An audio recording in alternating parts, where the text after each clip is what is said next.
Nach dem starken Schneefall droht nun der Schneebruch. Unterwegs mit einer Einsatzgruppe der Lawinenwarnkommission zwischen Schwarzenberg und Dornbirn in Vorarlberg. Abbrechende Äste oder umstürzende Bäume verletzen oder töten bei diesem Wetter oft mehr Menschen als die großen Lawinen, sagen Forstexperten. Also wenn ein Ast mit 10, 20 Zentimeter Durchmesser oder ein Wipfel von 20 Meter herunterfällt, das kann absolut tödlich sein. Sorglose Schneewanderer oder Spaziergänger seien derzeit in den Alpen besonders gefährdet. Auch in Bad Ischl im Salzkammergut macht sich die Lawinenwarnkommission inzwischen mehr Sorgen um die tiefer liegenden Gebiete. Wie fast überall setzt sie sich auch hier aus Bergrettern, Alpinpolizisten und Bergführern zusammen, die die regionalen Besonderheiten schon seit vielen Jahren kennen. Auf ihre Erfahrung kommt es an, denn das inzwischen einsetzende mildere Wetter mit Regen verschärft die Bedrohungslage auch in den tief verschneiten Tallagen.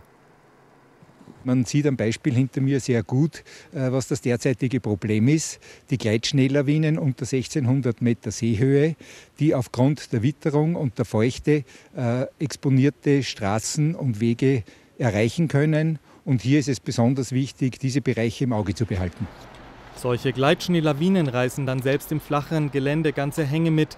Der feuchtschwere Schnee gleitet auf dem noch immer tiefgefrorenen Boden wie auf einer Rutschbahn. Ähnliches ist wohl auch hier passiert in Balderschwang im Allgäu. Eine Lawine traf in den frühen Morgenstunden das Hotel Hubertus in dem bayerischen Wintersportort.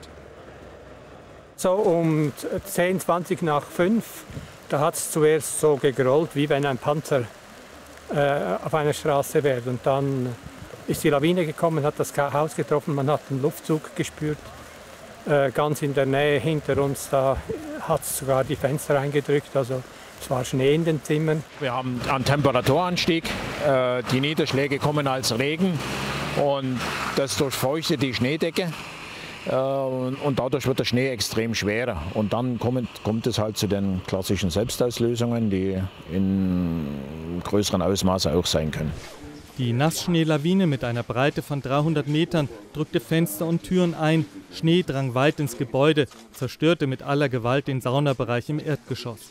Verletzt wurde nach Angaben der Polizei auch deswegen niemand, weil die Lawinenwarnkommission einen Tag zuvor die Evakuierung empfohlen hatte.